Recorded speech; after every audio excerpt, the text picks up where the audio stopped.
ہم نے ہر طرح سے اپنے بھائی کو سمجھا دیا کہ کام کرو، صلواتیں بھی بہت سنائی، وہ آپ کے بیان میں موجود ہیں، ان کی اصلاح کر دیں، کام کر لیں، بیوی بچوں کی ذمہ داری اٹھا لیں۔ جب وہ کسی کام کے نہیں تھے ان کی شادی کیوں کرائی؟ یہ بھی تو بڑا مسئلہ ہے نا۔ جب بندہ کچھ کر کے ہی نہیں دے رہا، آپ اپنی ذمہ داری پہ شادی کرا لو گے تو اس کو جو موٹیویشن ایک ملتی کہ یار میں اچھا کماؤں گا تو اچھا رشتہ ملے گا، وہ موٹیویشن بھی گئی، تو اور سست ہو جائے گا۔ اب جو بھی بیٹھے ہوئے معذرت کے ساتھ، تو ہمیشہ شادی کرائیں، اپنے خرچے پہ بھی کرائیں، لیکن اس بچے کی جو آپ کو لگے کہ یہ کچھ کرے گا، اس کی اسٹائل سے لگ رہا ہے کہ کچھ، یہی نہیں کہ صرف 16 بچے پیدا کرے گا یہ کیونکہ لوگ کہہ رہے ہوتے ہیں کہ آج آپ کیا کام کریں گے، بھائی آپ میں 18 بچے پیدا کر کے دکھاؤں گا، تو یہ بھی ایک کام ہے۔ وہ گلگت میں نہیں، وہ ایک صاحب ملے تھے، ان کے 28 بچے تھے، 4 بیویاں، تو میں نے ان سے پوچھا آپ کیا کرتے ہیں، یعنی اس کے علاوہ اور کیا کیا کام ہیں آپ کے؟ پھر انہوں نے بتایا کہ میں یونیورسٹی میں پڑھاتا ہوں، عالم بھی ہیں، مسجد کے امام بھی ہیں، یونیورسٹی میں بڑے بہت سارے کام کر رہے تھے۔ میں نے کہا یار یہ تو اس کے علاوہ بھی آپ اتنے ماشاءاللہ کام کر رہے ہیں، تو خالی یہ نہیں کرنے، دوسرے کام بھی کرنے ہیں۔ تو ہم جو فیملی پلاننگ کے خلاف ہے نا، تو خلاف کا یہ مطلب نہیں ہے کہ صرف یہی کام کو فوکس کریں، آپ نے دوسرے کاموں کے ساتھ نسل کو روکنا نہیں ہے، جتنی اللہ اولاد دے دے تو لے لینی ہے وہ اولاد، اس کے بڑے فائدے ہیں۔ اچھا بھائی صلوات ہیں، کام نہیں کرتے، بھائی دیکھو اس طرح کے جو لوگ ہیں نا یہ واجب الچترول ہوتے ہیں۔ میں نے کئی بار ایک واقعہ سنا ہے، میں نے جیسے بتایا نا ایسے پلاننگ کریں، پارک کو ہاتھ لگا کے آ جائیں، اتنا تو کرنا پڑے گا نا، تو آہستہ آہستہ موٹیویشن ملتی ہے۔ جو اتنا بھی نہ کر رہا ہو اس کا حل میں ایک دفعہ بیان میں بتا چکا ہوں۔ ہم مدرسے میں رہتے تھے تو ہمارے سامنے ایک چھوٹی سی بیکری تھی، بیکری کی چھوٹی سی اس لیے کہ کاؤنٹر چھوٹا سا تھا، باقی تو پوری ان کی فیکٹری تھی پیچھے۔ اس میں وہ میں نے دیکھا پنجاب کی فیملی تھی، وہ بہت اسپیڈ سے کام کر، وہیں وہ باقر خانیاں اور کیکرس انہیں کی وہیں بنتے تھے اور صبح صبح تازہ تازہ ملتے تھے، بڑا ٹیسٹ ہوتا تھا ان کا۔ بسکٹ بھی وہ خود بنا رہے ہیں تو ظاہر ایک تازہ چیز بن کے آئے گی۔ ہم جاتے تھے مدرسے کے، اکثر طلبہ وہیں سے ناشتہ لیتے تھے، بریڈ لینی ہے، کیک رس لینے ہیں، تو سب وہیں سے لیتے تھے۔ تو میں ان کو دیکھا بہت ایکٹیو ہیں وہ لوگ، پنجاب کے لوگ آپ کو پتا ہے ویسے بزنس میں ایکٹیو بہت ہوتے ہیں، سست نہیں ہوتے وہ لوگ۔ تو اب وہ ٹھکا ٹھک ٹھکا ٹھک باہر خانی 20 روپے کی چاہیے، ٹھکا ٹھک ایک دم لائے، پیسے لیے، ایسے اسپیڈ میں کام کر رہے ہوتے تھے۔ اب جو لوگ تاجر ہوتے ہیں نا، ان کا جب بزنس بڑھتا ہے تو اپنے بچوں کو بھی بلانا شروع کرتے ہیں۔ تو میں نے دیکھا کہ ان کا جو ہے نا 18-20 سال کا ایک لڑکا پنجاب سے انہوں نے بلا لیا کہ چل بھائی تو بھی آ جا بیکری میں ہمارے ساتھ۔ وہ آ گیا، وہ اس طرح کا عادی نہیں تھا۔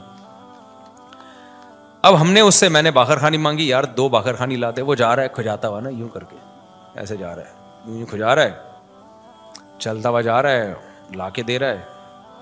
وہ اس کو کہہ رہے ہیں بیٹا بیٹا بیٹا کر کے بات کریں، بھائی تھے اور والد ہوگا ان کا، کہ بیٹا ذرا کسٹمر کھڑا ہوا ہے، ایسے بزنس نہیں ہوتا، ایسے تم جا رہے ہو باتیں کر، کسٹمر آ رہا ہے نا تو کوئی باتیں کر رہا ہے تو کسٹمر سے باتیں کرنے میں لگ گیا وہ۔ تو وہ میں نے دیکھا پورا ہفتہ تقریباً وہ یہی ڈھیلا پن، اور وہ بار بار اس کو ڈانٹیں، یار تو کیا کر رہا ہے بیٹا، ایسے نہیں ہوتا بزنس، بزنس میں بہت ایکٹیو رہنا پڑتا ہے، ٹھگا ٹھگ نمٹاؤ لوگوں کو۔ بات اس کو سمجھ میں نہیں آئی۔ ایک دن میں آیا تو میں نے دیکھا وہ بھی اسی اسپیڈ میں ٹھکا ٹھک آ رہا ہے، جا رہا ہے، ٹھن ٹھن ایسے نا بالکل۔ تو میں نے کہا یار یہ کیا ہو گیا؟ پتا چلا کہ جی ان کی فیملی میں یہ رواج ہے کہ شروع میں اس طرح محبت سے سمجھاتے ہیں، نہیں آئے تو کمرہ بند کر کے نا طبیعت سے چترول لگاتے ہیں۔ تو غالب گمان قریب یقین ہے، پرانا قصہ ہو گیا، مجھے پوری تفصیل یاد نہیں، اس کو بھی طبیعت سے انہوں نے دھویا ہے کہ تجھے 1 ہفتے سے سمجھا رہے ہیں بھائی یہ کاروبار کا طریقہ نہیں ہوتا۔ رڑتا رڑتا جا رہا ہے، وہاں جا کے پھر باتیں کر رہا ہے، پھر کبھی کسی سے، اس کو موبائل تو تھا نہیں، کبھی کسی سے باتیں کر رہا ہے، موبائل ہوتا تو پھر تو بزنس تو بالکل ہی ختم، ٹک ٹاک پہ ویڈیوز دیکھ رہا ہوتا بیٹھ کے۔ تو وہ طبیعت سے ان کا رواج خاندان میں، پنجاب میں ہوتا ہے، اب بھی ہوتا ہے، طبیعت سے دھو دیا نا اس کو، اس کے بعد ٹھکا ٹھک ٹھکا ٹھک۔ تو یہاں کوئی بیٹھے ہوئے ہیں بہت معذرت کے ساتھ، تو جو اس طرح کا سست ہونا، تبھی یہ بڑا بھائی اور باپ بہت بڑی نعمت ہے۔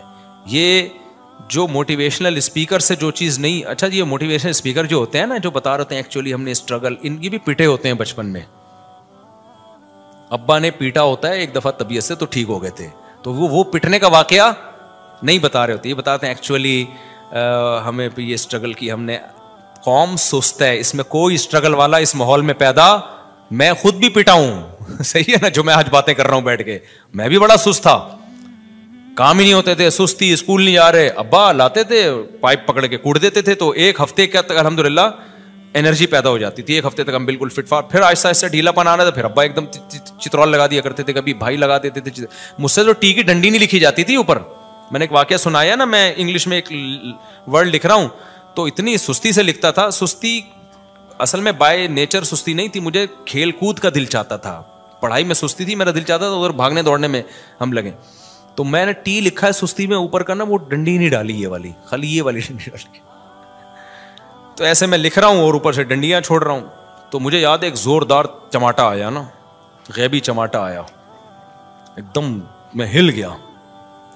تو میرے بڑے بھائی نے لگایا تھا تھپڑ, انہوں نے بولا یار تم اتنا کیا لکھو, تمیز سے تو لکھو, ٹی کی ڈنڈی تو ڈالو.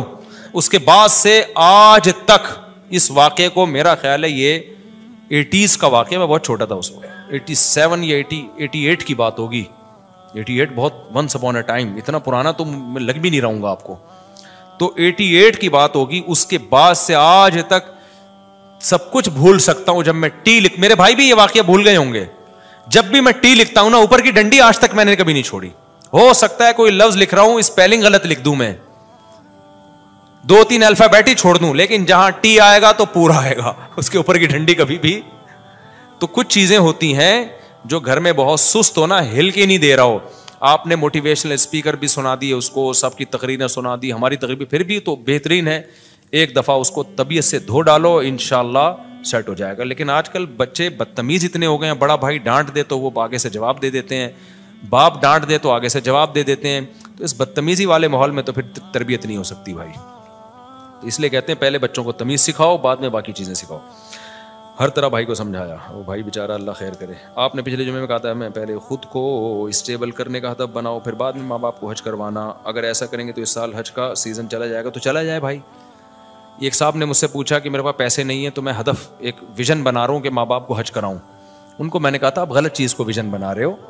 آپ ویژن بناؤ کہ میں پہلے اسٹیبل ہو جاؤں, میں پیسہ کما لوں.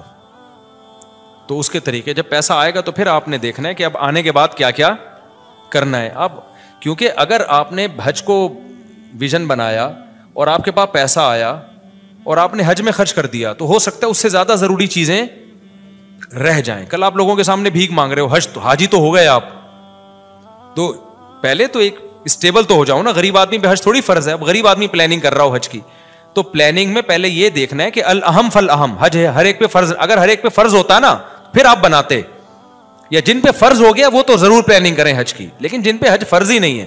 ہمارے ایک جاننے والے ہیں, غریب آدمی, مجھے پتا ہے, بیچارے کی تھوڑی سی تنخواہ ہے اور ابھی اس کی عمر ہے آگے ترقی کرنے کی.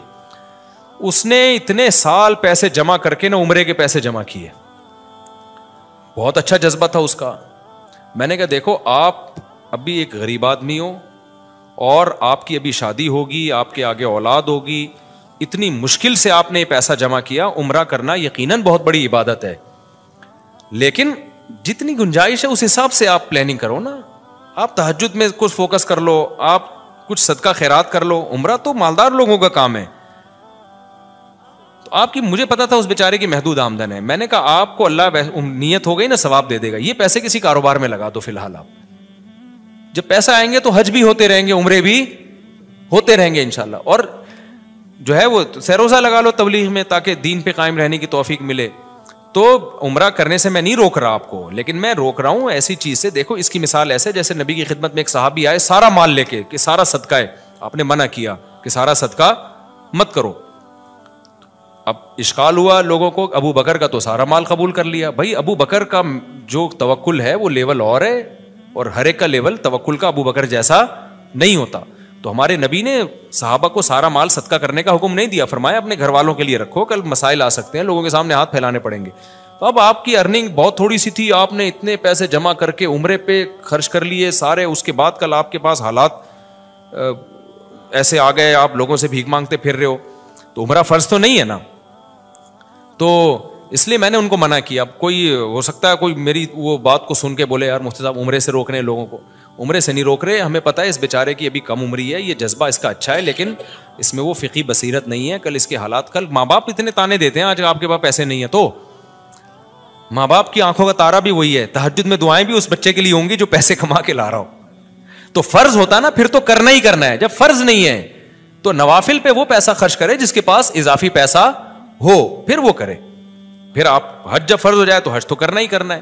تو جن کے پاس کچھ مالی گنجائش ہے وہ تو حج کی پلاننگ کریں. جو کھانے کو مسائل چل رہے ہیں, غربت, مہنگائی ہے, تو پھر حج کی پلاننگ کے بجائے آپ پیسہ کمانے کی پلاننگ کر لو. ایک واقعہ سنا کے ہی میں بات ختم کرتا ہوں. مجھے یاد ہے ہمارے ایک دوست تھے, ان کا بیوی سے بڑا جھگڑا چل رہا تھا. وہ میرے استاذ کے پاس آئے, انہوں نے کہا میں چاہتا ہوں اپنی بیگم کو حج کرا دوں تاکہ بیگم کا مجھ پر, میرا اور بیگم پر ایک احسان ہو جائے گا, تو ہو سکتا ہے تعلقات اچھے ہو جائیں.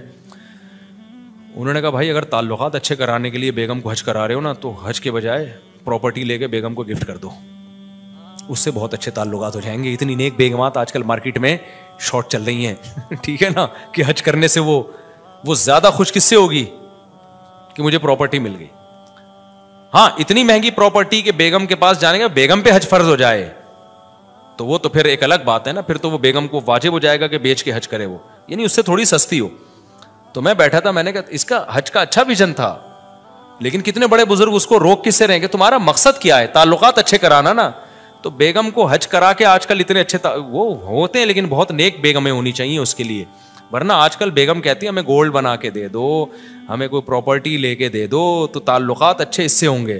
اور جب ایک دم اچھے تعلقات ہو جائیں گے نا, پھر حج پہ جاؤ گے تو وہاں بھی آپ کے ساتھ اچھا گزارا ہوگا. ابھی پھڈے ویسے ہی چل رہے ہیں, حج پہ لے گیا نا تو یہ تعلقات, حج پہ تو تعلقات اتنی ٹینشن ہوتی ہے اور تعلقات خراب ہونے کا خطرہ ہوتا ہے. عرفات کے میدان میں اور مزدلفہ میں بڑے مسائل ہوتے ہیں, پیدل چلنا پڑتا ہے. تو مجھے ان کی فقہی بصیرت پہ بڑا رشک آیا کہ یار ظاہر پرست آدمی تو کہے گا حج سے روک رہے ہیں, لیکن عقل مند کہے گا بھائی یہ ایک ایسے کام سے روک رہے ہیں جس سے میاں بیوی کے تعلقات اچھے ہونے کے بجائے خراب ہونے کا. ہاں جن کے پاس بہت زیادہ, اس کے پاس محدود آمدن تھی, زیادہ پیسہ نہیں تھا, لیکن جن کے پاس زیادہ پیسہ ہے وہ ضرور بیوی کو حج کرائے, اس سے تعلقات اچھے ہی ہوں گے. کیونکہ ان کے گھر میں مسائل غربت مہنگائی کے چل رہے ہیں, ٹائم پہ راشن نہیں آ رہا, اور باتیں ہو رہی ہیں بیگم کو حج کرانے کی. تو وہ عالم کو پتا تھا ان کے گھر میں مالی وسائل زیادہ نہیں ہے ان کے پاس, تو اب وہ پیسہ جمع کر کے حج کرا کے تعلقات اچھے کرانا چاہ رہے ہیں. تو ظاہر ہے وہ تو جب دوبارہ حج کے بعد آئیں گے, جب ٹماٹر کے پیسے نہیں ہوں گے سارے تو آپ نے حج پہ لگا دیے, بھنڈی کے پیسے نہیں ہوں گے تو اور لڑائیاں ہوں گی. بیگم کہے گی حج گیا ایک طرف, بھائی مجھے کھلا بھائی تو اس لیے جو محدود آمدن جن لوگوں کی ہے تو وہ ایسی پلاننگ نہ کریں, وہ پہلے آمدن بڑھائیں, جب آمدن آ جائے گی تو پھر اس میں کہیں کہ یار سب سے پہلے کس کو فوکس کرنا ہے, حج کو, اللہ کے گھر کی زیارت کو. میرے ساتھ اللہ کا کتنا بڑا احسان ہے. میری اب دنیا میں ٹریولنگ شروع ہوئی, میں نے اللہ سے دعا مانگی, اللہ سب سے پہلا بیرون ملک سفر میرا بیت اللہ کا ہو. تو میری ایک تمنا تھی کہ سب سے پہلا میرا سفر ملک سے باہر حج کا سفر ہونا چاہیے. تو اللہ نے وہ الحمدللہ قبول کی. میں دنیا میں جہاں بھی گیا ہوں سب سے پہلا میرا سفر ہوا حج کا. اور میں نے یہ بھی کہا اللہ میں نے عمرہ بھی نہیں کرنا, مجھے پہلے حج کرا. فرض پورا ہوگا تو پھر مجھے عمرہ کرنے میں بھی مزہ آئے گا, بھائی ایک ذمہ داری پوری ہو گئی ہے. تو اللہ نے کہا میرے پر احسان ہوا کہ میرا پہلا سفر جو ملک سے باہر ہوا, وہ ایک اور سفر بھی ہوا تھا, وہ زیادہ ڈیٹیل میں نہیں جاؤں گا میں اس کی.